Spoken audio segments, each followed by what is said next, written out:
London, one of the most monitored cities in the world. It is estimated that there is one camera for every 14 people. But is this the only platform on which we are being watched and analysed? What does this mass surveillance mean for our privacy rights?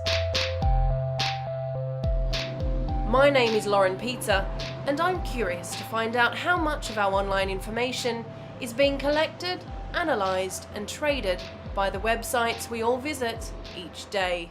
Over the last 10 years in particular, most of the big, particularly social networking sites, have realised that there's a huge amount of money to be made by collecting information about your browsing habits. They will typically, of course, hold all the information that you have shared on their platform. What sites do you go to after Facebook? How long do you stay on that website? Where do you go to after that website? Some of those companies then package that up and sell it on to third parties known as data brokers. I've just downloaded an app called Disconnect, which will just run in the background of my computer as I browse the web. Whenever the extension detects my personal info being used, an icon will animate, and if I click on it, you'll see this pop up.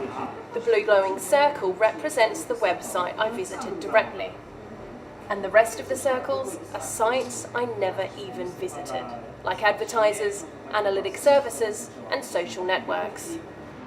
It's clear that our online data is being spread wide across the web every time. But does the everyday web surfer know what they are giving away just by logging on to these websites?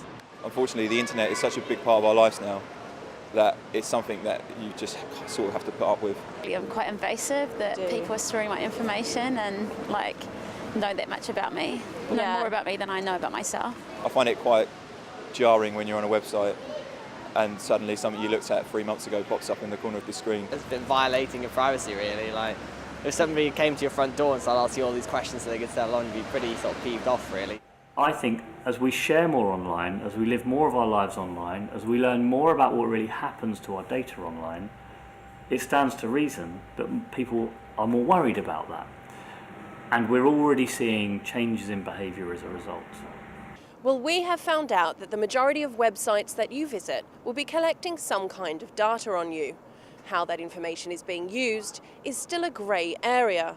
So some suggest that until there is some kind of transparency or regulation on what this information is being used for, we protect our personal information by using applications such as the Tor browser or Disconnect.